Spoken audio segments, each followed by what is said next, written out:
The funny thing about when Ryan asked me to direct this movie is that he assumed I would say no. I was so instantly stoked. I don't know how else to put it. Like, I was a Deadpool fan and a Marvel fan long before I met Ryan Reynolds. And so I was thrilled. I was flattered because I know what these movies mean to Ryan. And the fact that he was saying he'd only do it if I did it with him, I know the respect that is embedded in that request. And I was instantly excited to take on this challenge, which I knew would be big, but I also knew would be an opportunity to do something different. Here's the thing.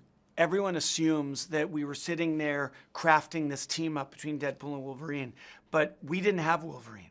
When we started off, and for months, for like 5 months, we tried to come up with a story for this movie. But remember, Wolverine was retired. Hugh Jackman had hung up the claws after Logan. And so we spent months with our fellow writers trying to come up with a story that felt worth making, and not just a repeat of Deadpool 1 and 2. Deserving of the MCU, because it's the first Deadpool movie in the MCU, but also grounded and rooted in character as a Deadpool movie. And we weren't cracking it. We were failing. And we were going to tell Kevin Feige, you know what? It's not happening. Let's punt a year or two. Ryan and I will go do something else. We'll come back to this. And on that day that we were going to tell Kevin Feige, Hugh Jackman called. And instantly, the movie had a reason to exist.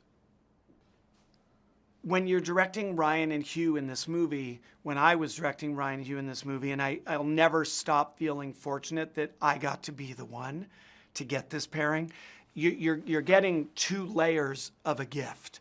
One is you're directing Hugh and Ryan, who are humble, talented, hardworking pros.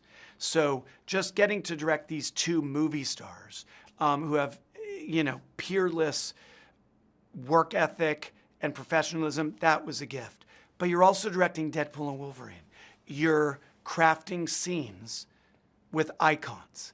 And the thrill of that was never lost on me. Even by month 3, month 4, I still bounced to work because I got to see legends come to life.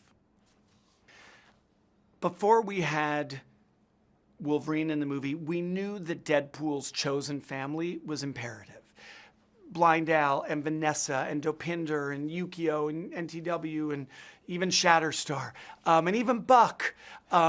We knew that those earthbound, real-world characters were a huge part of the DNA of the Deadpool franchise. They are as close as Wade has to family, and they mean the most to him. So bringing them back and shooting those scenes where I felt a bit like I was hosting a family reunion, because these are all actors who worked together since Deadpool 1, long before Deadpool was a thing. And they've all been on this wild ride together. And I just kind of sat back and watched the reunion happen and tried to capture in my movie some of the warmth and connection I was seeing on set. Well, I think that people talk about superhero fatigue, and I'm not sure I subscribe to that, but I do think there's CGI fatigue. And I think that's not limited to Marvel. That's in movies in general. We, as an audience, can feel the difference when something is created artificially and in post-production versus something that's baked in and real. And Wolverine is a real-world character. Deadpool is a real-world character. They don't come from outer space. They don't fly or have magic powers. And so the movie needed to be true to that authentic analog quality of these 2 anti-heroes. And so that meant we're not going to film on green screen. We're not going to shoot this whole movie on a soundstage like so many contemporary movies and other Marvel movies have done. We're going to go in the world. We're going to build real sets. We're probably going to get photographed by paparazzi, but that's okay. Like, it's not ideal, but it's worth it because we're going to give audiences a movie that feels gritty and real, and that's what we've done. Yeah, I mean, the music in every movie has 2 dimensions always. There's what we call needle drops, which is songs, and score. For score, we hired Rob Simonson, who did the Atom Project for Ryan and I, and who also did things like Darren Aronofsky films and Age of Adeline and Spectacular Now. all over the place, sort of like my filmography. I like someone who is nimble, who doesn't just do one thing or something predictable. And Rob wanted to do, I really tasked him with, there's no Deadpool anthem. I've seen both Deadpool movies many, many times. I couldn't hum the Deadpool theme to you.